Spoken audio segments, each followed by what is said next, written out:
menticide, the systematic effort to undermine and destroy a person's values and beliefs, as by the use of prolonged interrogation, drugs, torture, amongst others, and to induce radically different ideas.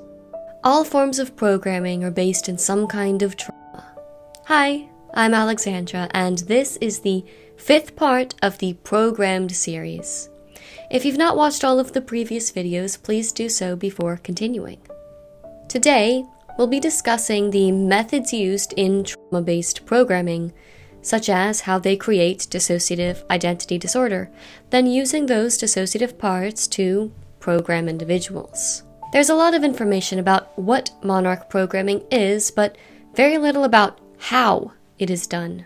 Please take the content advisory seriously. This video is going to be difficult because the subject matter is unthinkable to most. If you believe that you have been subject to the Monarch project in any way, please proceed with extreme caution or click away now.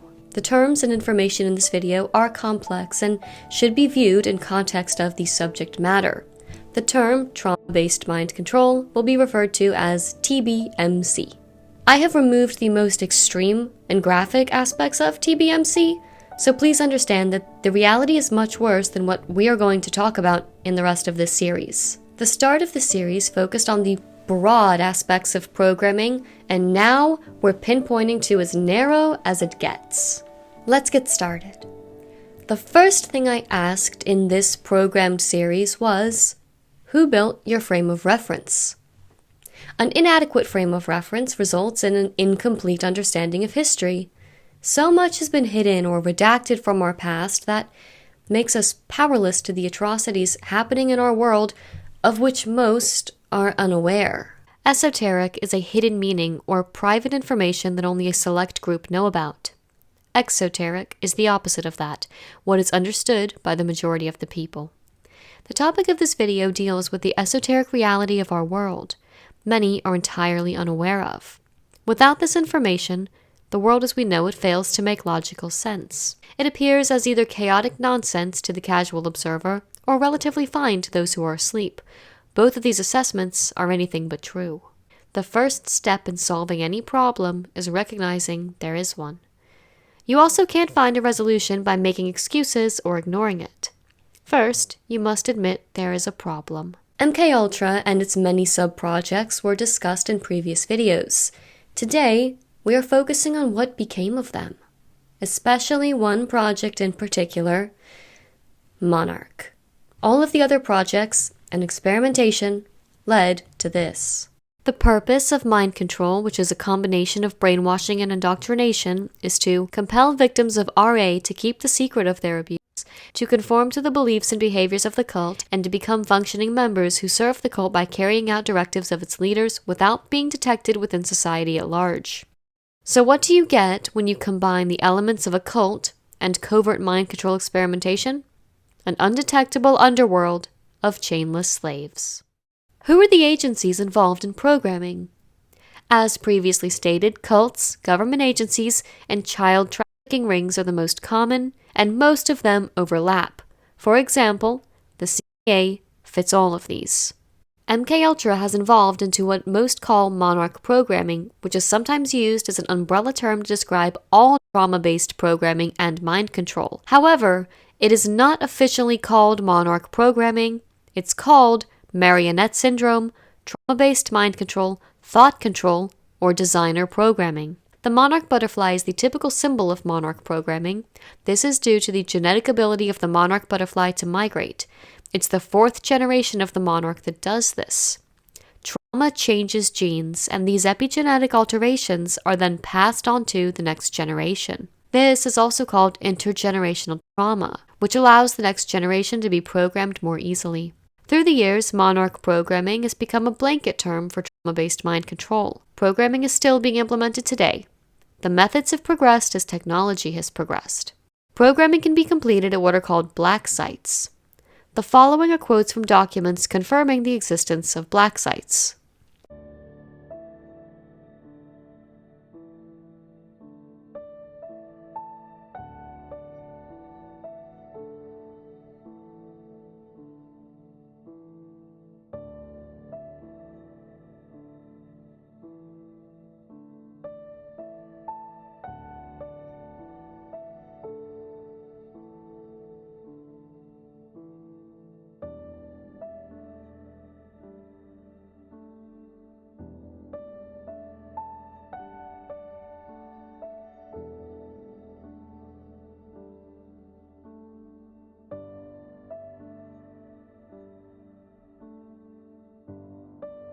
These are some of the noted government programming sites and where the institutions are located.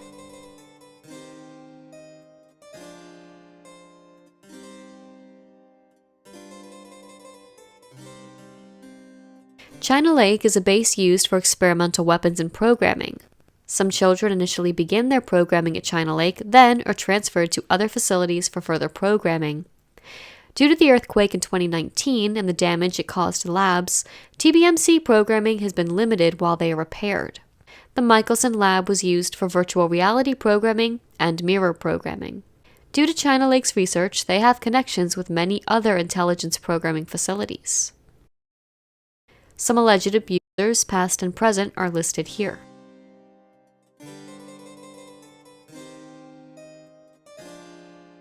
In order to keep MKUltra from being easily detected, the CIA segmented its sub-projects, like Monarch, into specialized fields of research and development at universities, prisons, private laboratories, and hospitals. Of course, they were rewarded generously with government grants and miscellaneous funding. The names and locations of some of the major institutions involved in programming experimentations were or are listed here.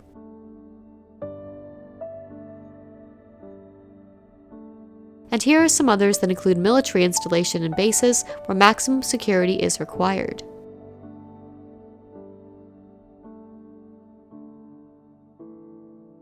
And some other places recognized as major programming sites.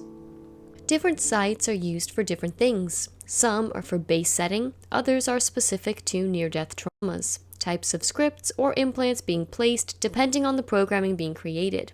I left a link to more comprehensive information on some of these sites in the description for research purposes only. Don't rely on just one single aggregate source for complete or up-to-date information. These sites were compiled in the early 90s, so many of them may have changed. This is not an exhaustive list, and many new sites have been created. Wright-Patterson Air Force Base in Dayton, Ohio is a major programming hub. The base is central for alien programming, biological effects of high-intensity sound waves, and effects of frequency of vibration on human performance, to name a few. Programming at Wright continues to this day. Quantico is a trauma programming site. Quantico is where many of the elite psychiatrists and psychologists work or worked. This raises the question of why do the military and government program people? The most common answer is because the government would achieve complete and total loyalty to whatever cause they choose, which makes mind control one of the most powerful weapons in the world. Many other purposes exist, such as intelligence, infiltration, spying, combat, science, programmed sleeper agents, think Manchurian candidates for criminal work, terrorist activity, assassinations, slaves, presidential model message carriers, and the porn industry. Essentially, a subject who can be programmed to suit any agenda that's needed or that the government deems important. Military personnel can be trained to complete missions without fear or self-doubt. They could be programmed to feel no pain, they would have strength conditioning, and if captured, switch to another alter so the mission would not be in jeopardy. Children are used in programming because they are easier to program than adults.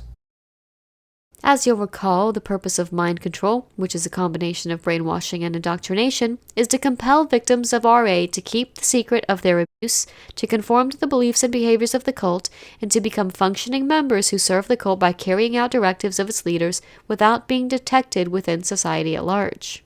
Now you can see how these two things go hand in hand.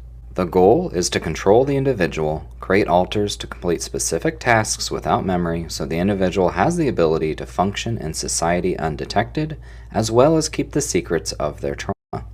Long story short, it's done for money and power. In order to create these final products that work in the hierarchy of corruption, the foundational ingredients of trauma, dissociation, and programming must come first. A line from the 1995 Batman Forever film says, "A trauma powerful enough to create an alternate personality leaves the victim in a world where normal rules of right and wrong no longer apply."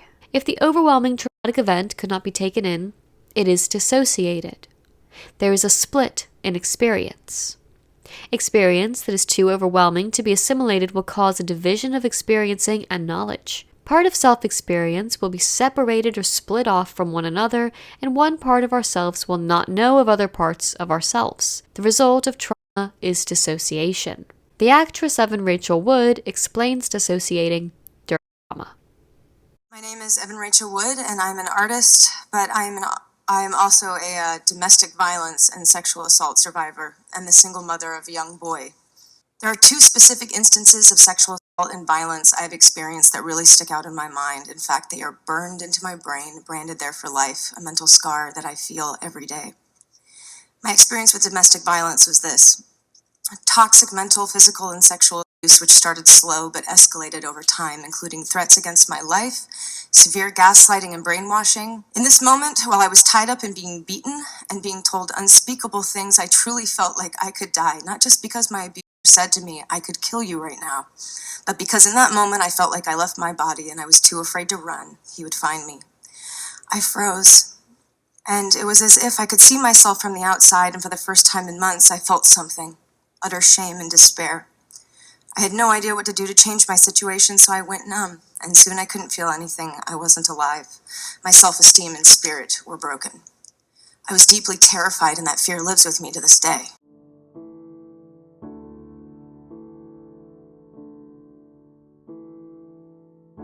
Subliminal techniques used to control a person's actions, mind state, or thoughts include the use of words or language in a variety of ways, visual stimuli, or a combination of different stimuli, the intentional use or misuse or deprivation of information, electronic stimuli techniques, such as brainwave machines and e-weapons, the deprivation of basic human needs, such as sleep and food, and use of emotions to manipulate thoughts, such as guilt or fear. Hypnotic techniques or suggestions, rituals or role plays, the use of certain drugs, other techniques to induce a meditative mind state or specific movements or motions, like spinning.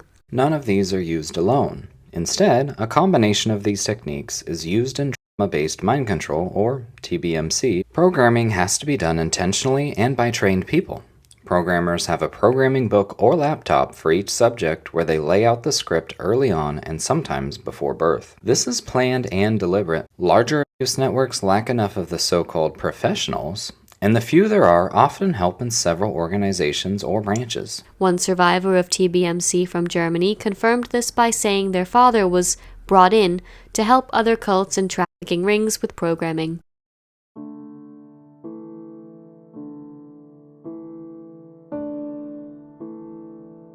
Drugs play a large role here too. Cocaine is a commonly used drug for controlling subjects as it keeps them addicted and totally reliant on their handler for their next fix. Marijuana is not commonly used as it makes a subject too relaxed.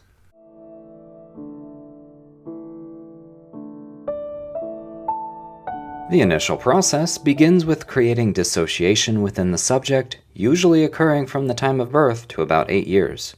Outside of the military complex and their methods, TBMC must begin before the age of 9. It is primarily achieved through the use of electroshock. This can begin as early as in the womb.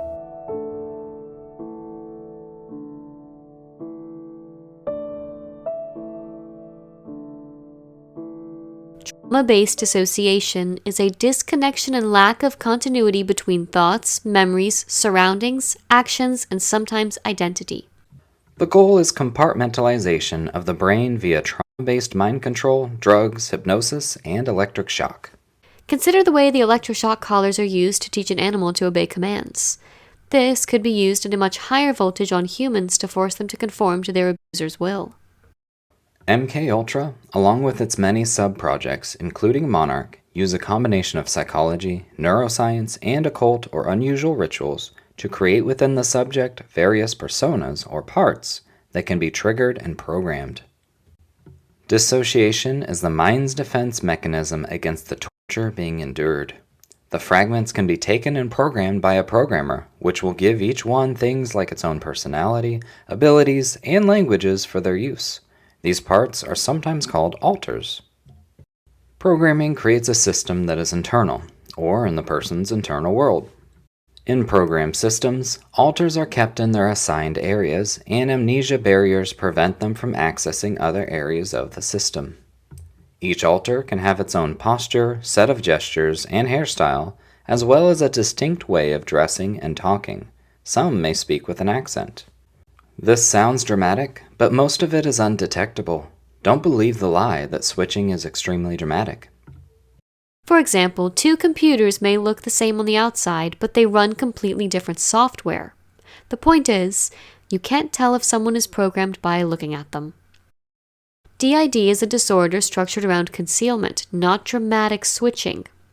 Some switches may be more noticeable, but others may appear perfectly normal, but still experience slight switching, which leads to confusion and disorientation in their daily lives. Hollywood and the media have done a great job fictionalizing the public's perception of DID. You can read about common myths debunked by the Beauty After Bruises blog, linked in the description below.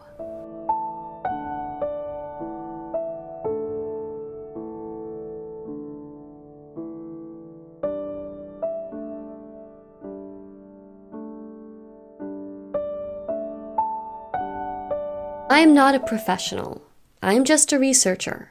So if you or someone you love is suffering with a mental disorder or any form of trauma, I encourage you or them to find support with people that you can feel safe with and qualified professional help, possibly local support, as opposed to trying to forge a parasocial relationship with a most likely uneducated stranger online. Dedicated social media communities, such as those for DID, are toxic. They're full of misinformation, bias, and drama, as are the majority of social media communities. I consider online groups high risk for infiltration.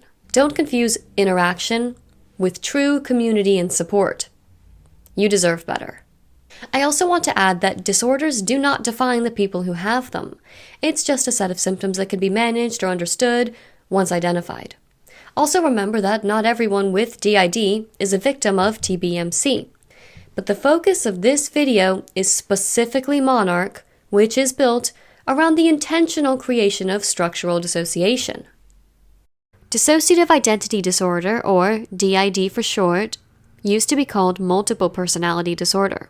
Simply put, DID is identity compartmentalization. DID is misunderstood because it is buried in misinformation, inaccurate media portrayals, outdated coursework for students and practicing clinicians alike, and there's also an academic attitude of denial around its existence. Now, as we've discovered in this series, there is sufficient motivation for entire organizations to want to deny its existence, particularly when some of the founders and members of such organizations were accused of child sexual misconduct themselves. The truth is, this disorder should be called traumatic child abuse syndrome, or early childhood trauma disorder. Any situation that causes a child to dissociate in a chronic fashion and feels immensely threatening, which would include RA, SA, or extreme neglect, physical or mental, can cause DID. DID is a dissociative trauma disorder in which a survivor has undergone long-term, repeated trauma in early childhood. This trauma, combined with other factors, results in a marked interpretation of psychological development, especially regarding identity. The dissociation process results in differentiated self-states, also known as alters or parts, who may each think, act, and feel considerably different from one another. These parts of the mind, who may have their own name, age, and personality, are able to take executive control of the body, leaving the other part without any awareness for the time they were gone. These amnesia gaps in memory can be for just a few moments, a few days, or even years. The alters exist to help the survivor cope with the unimaginable pain by holding it outside their awareness to the best of their ability. As a child, this is an amazingly creative survival tool, but for the adult survivor, this can be an extreme hindrance. Trauma is not the only factor in developing DID or other dissociative disorders. Genetics, attachments to caregivers, coping methods, and natural resilience all play a role as well. Trauma is the most overlooked root cause to many manifestations of illness, which are actually just symptoms of a deeper problem. Trauma in childhood also underlies many issues later in life, like drug or alcohol abuse, depression, and heart disease. The ACE study outlines how the level of adversity faced by a child could affect them long term.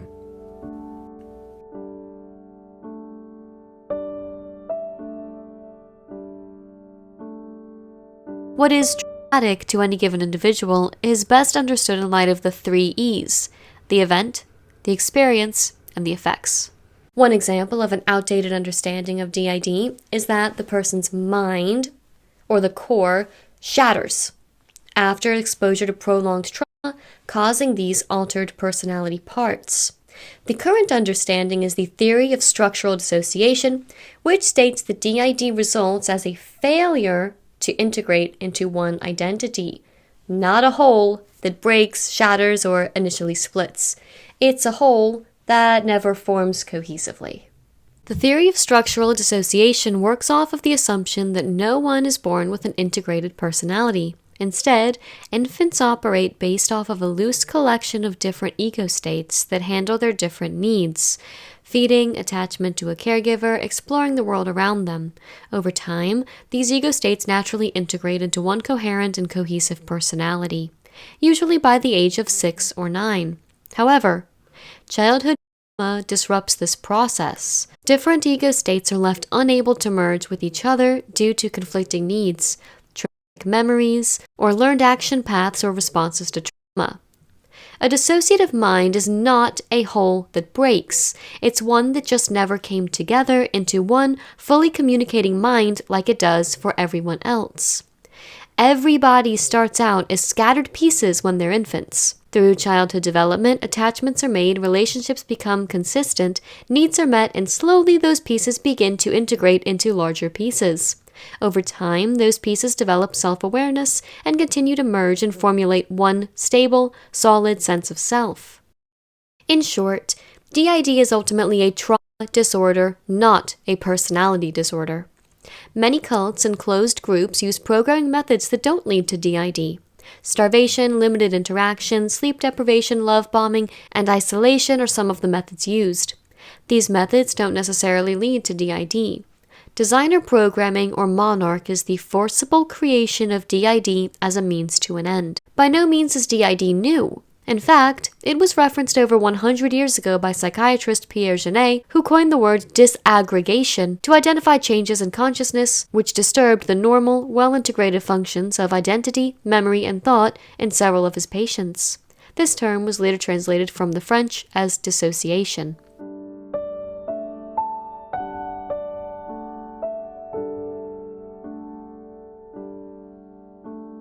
Programming describes the deliberate conditioning of different dissociated parts of one identity that has been intentionally created through trauma that then line up into internal programming chains that is kicked off by a specific trigger and usually plays out in one outwardly presenting part.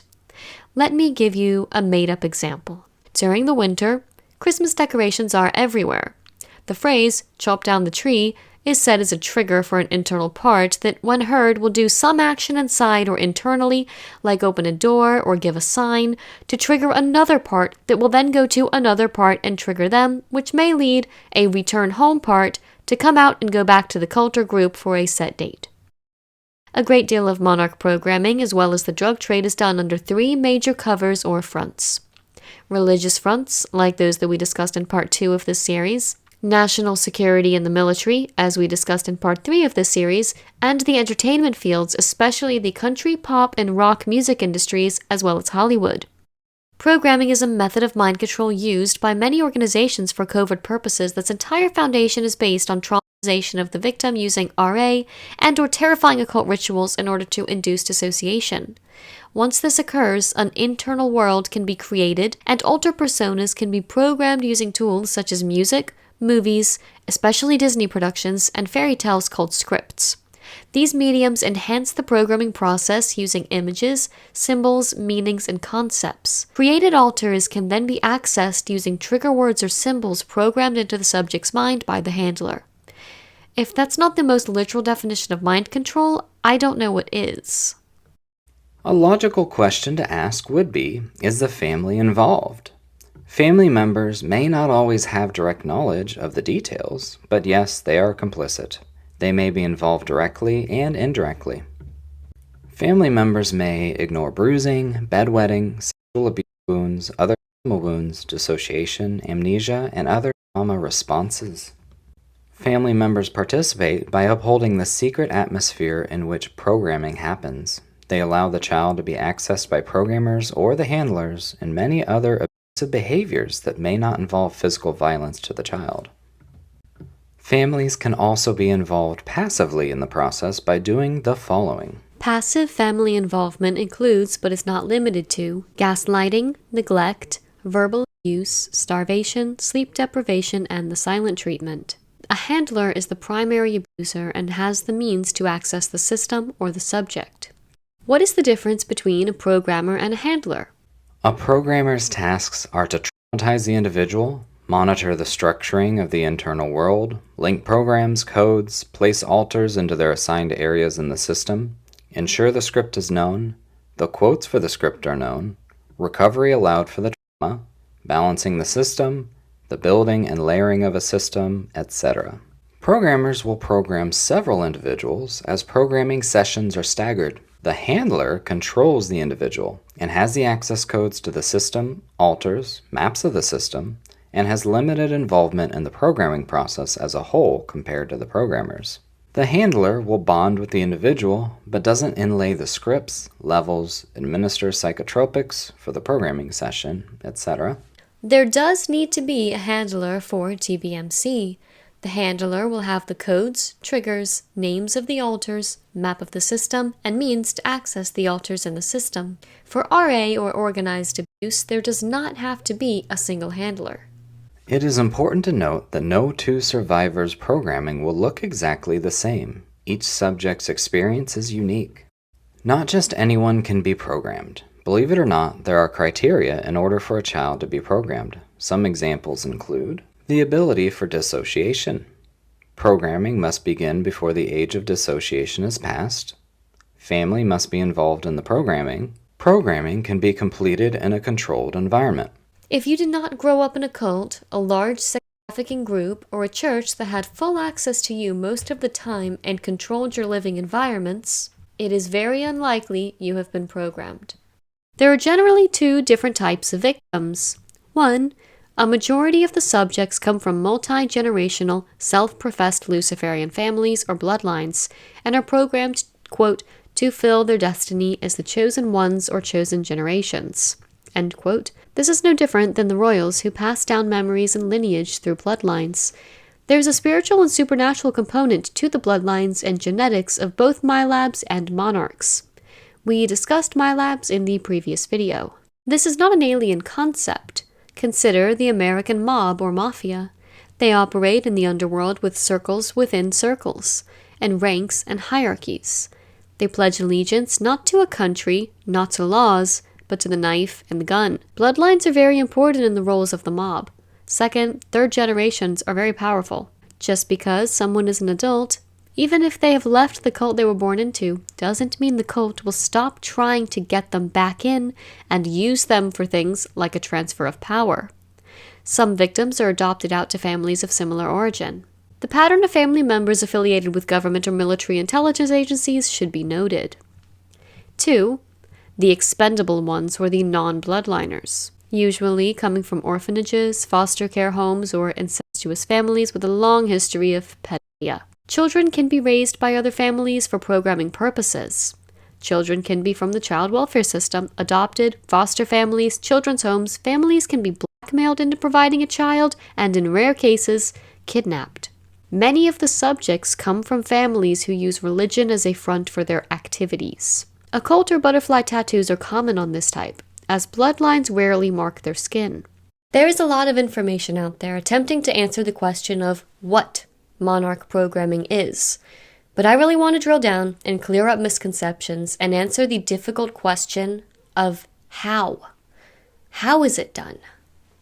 In an attempt to answer that, I want to consolidate survivors' information and experiences as well as years of research in a concise way. The best approach to do this is to focus on just one book written by a survivor that combines a lot of information that can be verified through many other sources in one place.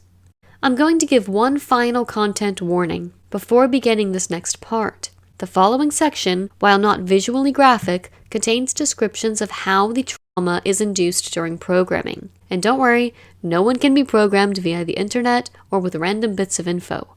I also will not be discussing trigger phrases or anything more sensitive.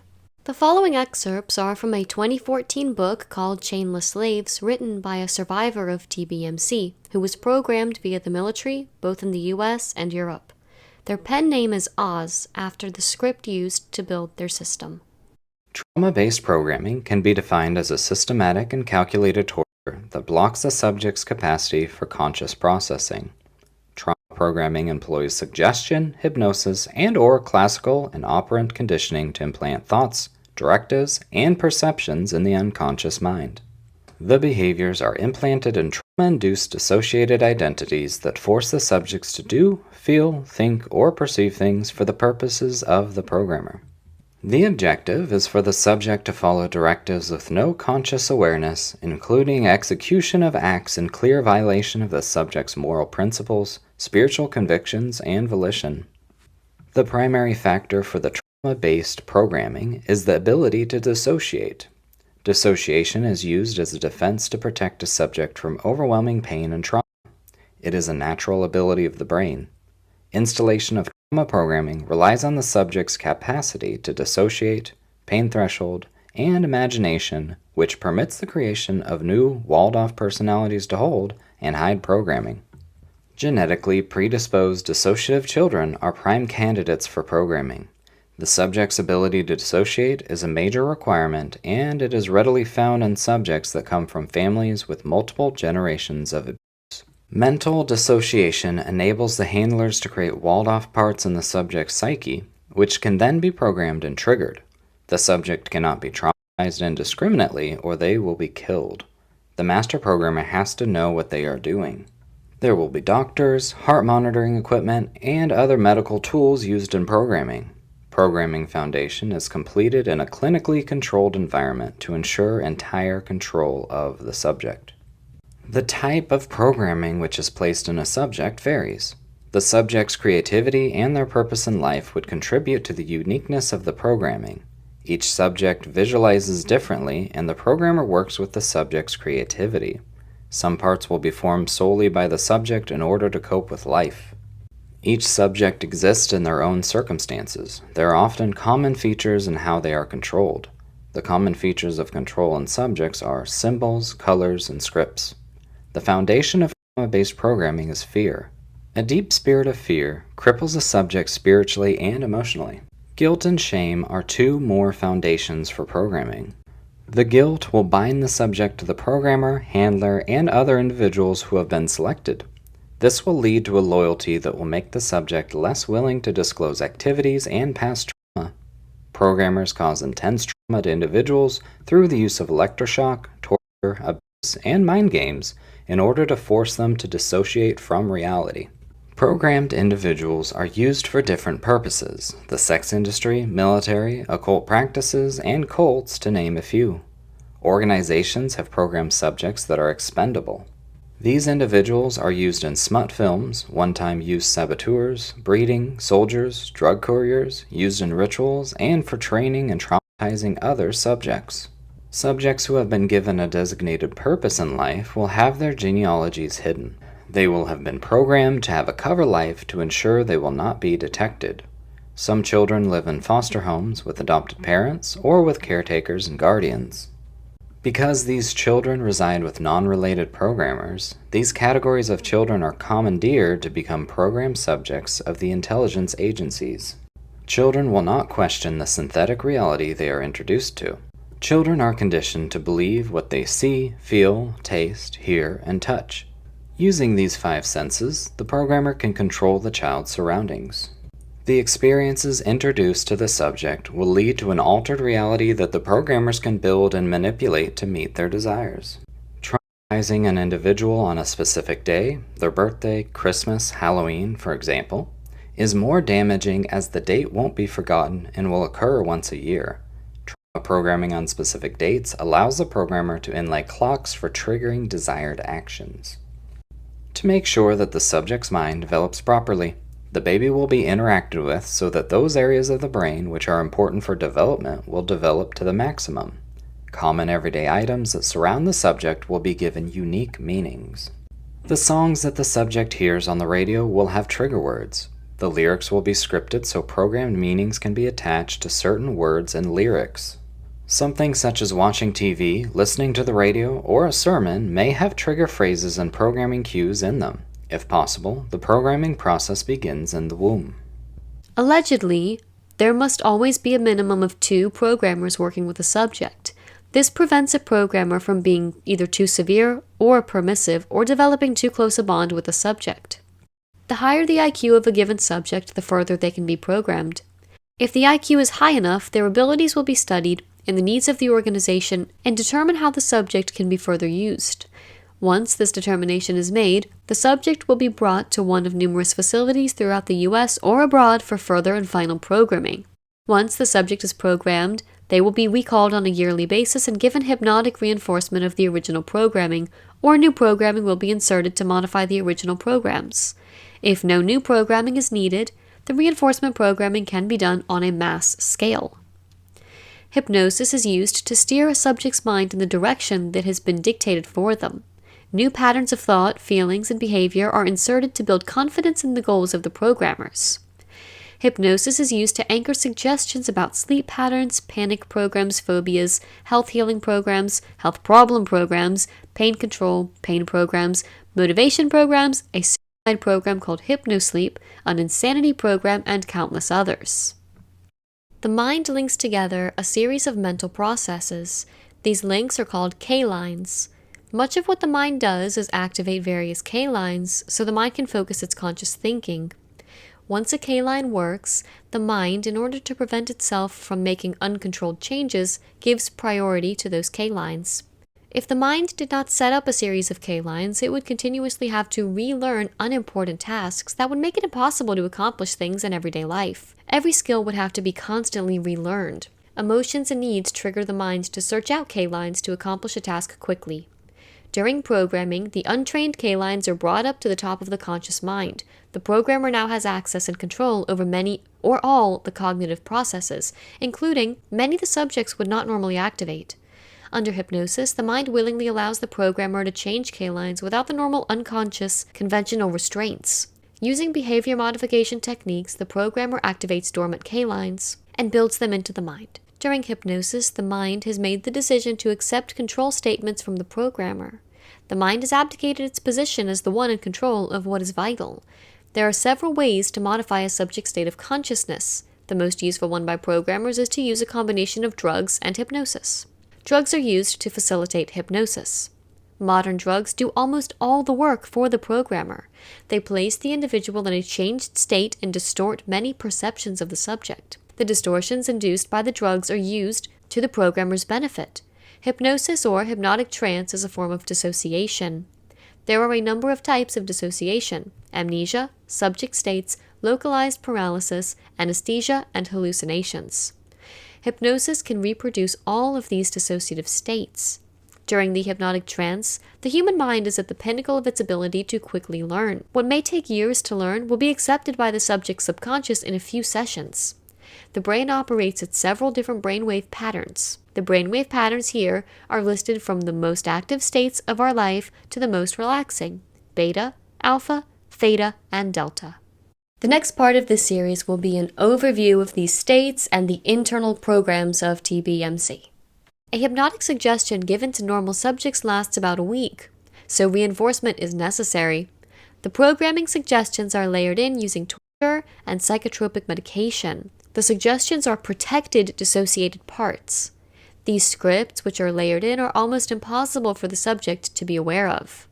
The mind has the ability to create amnesia barriers. Hypnosis is an important mechanism to move the mind to different neuropsychological states and to get the mind to different levels of the subconscious mind. Hypnosis can also play a role in working around amnesia, since both are types of dissociation. Hyperventilation assists a subject into a hypnotic trance. Torture, depersonalization, fear, and acute anxiety stimulate the body to hyperventilate. Hypnotic cues are given to cause the body to go into various dissociative states. For example, a post-hypnotic suggestion that causes hyperventilation and the accompanying trance state. This will allow the subject to recall the programming they received in this state. Hypnotic cues that are tied to everyday objects enhance the programming. These triggers will consistently uphold programming throughout the subject's day-to-day tasks. The daily triggers will also prevent breakdowns in the programming. Some common objects in a subject's life that can be hypnotically given a programming trigger are music, tones, colors, the sight of a book or Bible, pyramid on the back of the dollar bill, pictures of God, silk scarves, jewelry, lights, sounds, TV programs, and countless other things. Neurolinguistic programming is the evolution of hypnotherapy. Classical hypnosis depends on techniques for putting patients into suggestive trances. Neurolinguistic programming, or NLP, is a technique of layering subtle meaning into spoken or written language so the programmer can implant suggestions into a subject's unconscious mind without them knowing. From this point, the programmer will do two things: elicit and anchor. Eliciting happens when a programmer uses leading and language to engineer an emotional state. Once a state has been elicited, the programmer can then anchor it with a physical cue, for instance, touching the shoulder. A stimulus is linked and triggers a psychological or emotional state in the subject. The skilled programmer will anchor an emotion with several sensory cues: auditory, visual, and touch. The subject visualizes an emotional state from the past or is placed in an emotional state by the programmer. When the state is reaching its peak, the anchor is placed in. The anchor needs to be unique, distinctive, and easy to repeat in the exact form that it was done. The law of strength applies to the strength of the trauma and the strength of the anchor. A stronger smell may be easier to associate with a strong trauma, which makes the anchoring stronger. Much of trauma-based programming is setting anchors into parts. 9 areas are monitored in the subject throughout programming. Once monitored, it is determined which needs are priority needs for the subject. Programmers will use what they call the depth approach to subconsciously gratify those needs in a way that gains control over the subject. In programming, these 9 areas are identified as weaknesses because programmers and handlers will attempt to manipulate these desires for their own gain. They set up short-range and long-term goals and plans on how to control the subject. These 9 areas are: 1. Emotional security. 2. Recognition of efforts or reassurance of worth. 3. Creative outlets. 4. A sense of personal power. 5. A belonging somewhere. 6. Immortality. 7. Ego gratification. 8. Love in all its forms. 9. New experiences. The subject's peers, family, closest friends, and spouse are all involved in the programming. These individuals will reinforce for the subject the programmer, handler, family is good and has the subject's best interests at heart no matter how abusive the behavior. The individuals who surround the subject also reject and accept the subject based on their behavior. This reinforces that to be accepted, the subject must behave and follow the structure of the programming. Those involved also want to assist the subject in growing and understanding the goals set for them. The subject is surrounded by individuals who all dress alike, act alike, and use the same terminology. The subject will question themselves instead of the people who surround them because the subject is the one who is different. The uniformity and consistency of the individuals that surround the subject will help ensure compliance. No ideas are allowed for the subject to confront their programmer. This is to create behavior that ensures the group will maintain secrecy and work together. Programmers also use these techniques, including bonding with the subject, convincing the subject that they care for them. No one else could possibly understand them the way the programmer does. The following is a list of typical behavioral control techniques used in programming. Please take a moment to read them.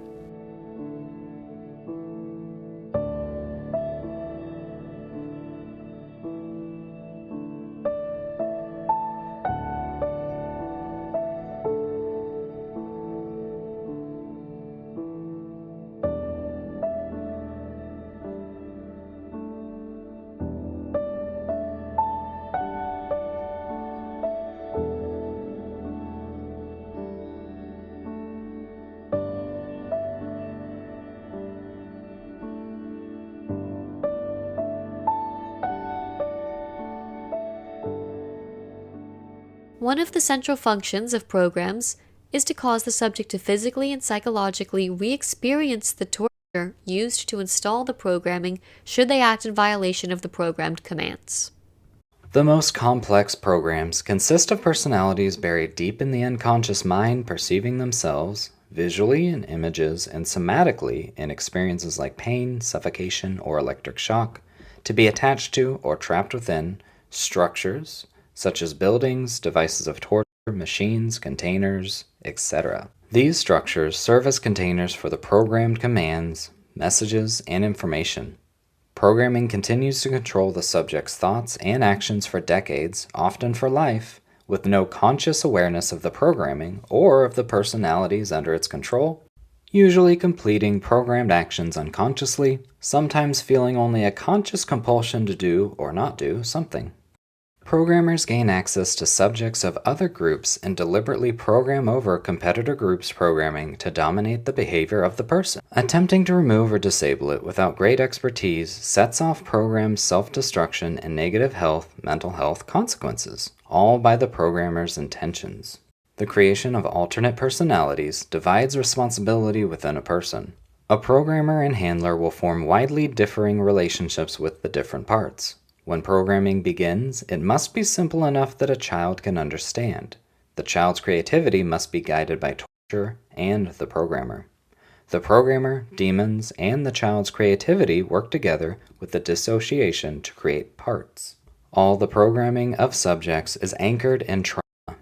Whatever fundamental trauma is decided upon, all the rest of the programming will build upon that anchor in the subject's mind. I'm going to give you an example of a programmed system now using a chessboard. This is the best way I could come up with to visualize this information. This chessboard represents the mind of a system. Each altar, represented by these pieces, has its own trauma, memories, and tasks. The same way the bishop, knight, pawn, and others all have their own moves. They're all distinct pieces. Some are fully developed, while others are fragments. Inside a system can be a lot of conflict and opposing beliefs, represented by the two colors here. And not everyone knows of each other. Like, the white rook may not know the black knight, but the white king and queen are essentially co-conscious or aware of each other and what the others are doing. Programming hinges on concealment. The front parts will be given heavy programming to convince them that nothing happened to them and that they have a satisfactory life. They will be given fictitious stories about the programming so that almost every item in the system has a cover story to mislead a part about what is going on. That is all I'll include in this series. There is much more to the science of programming that is unnecessary to get into here. This is just a general overview. I strongly caution anyone who considers reading this book, as it is extremely upsetting and graphic. A link to common alters or parts found in DID systems can be found in the description below.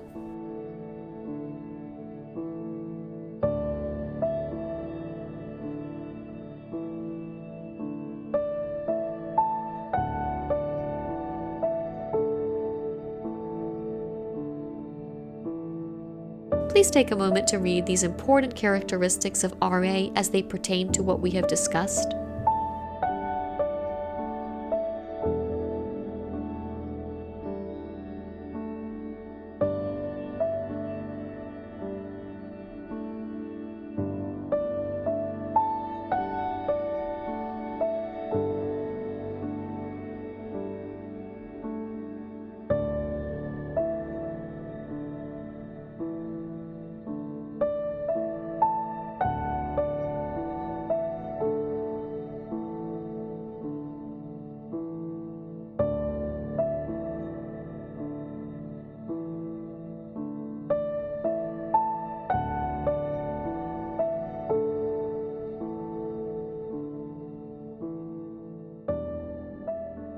Programming is not just passive. It also requires participation from the subject. There are double-bind situations in which the child is given two equally horrible choices, such as beat up another child or be assaulted themselves.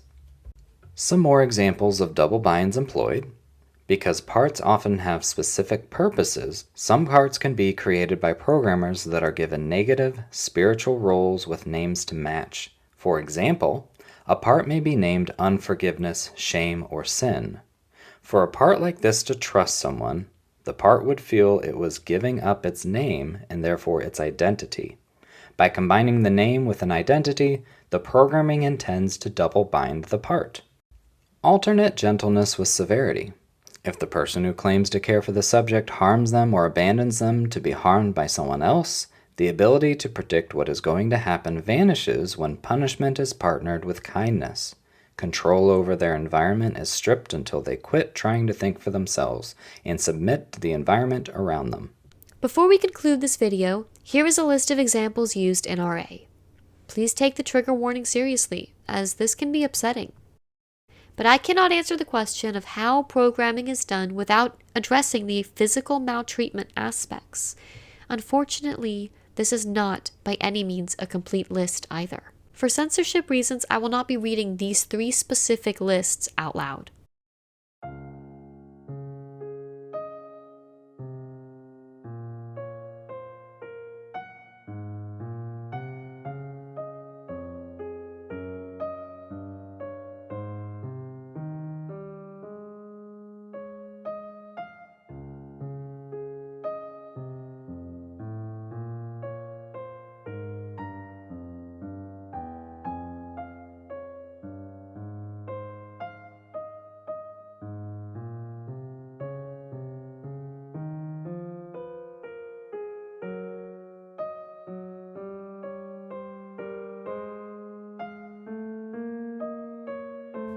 These are some common symptoms of programming.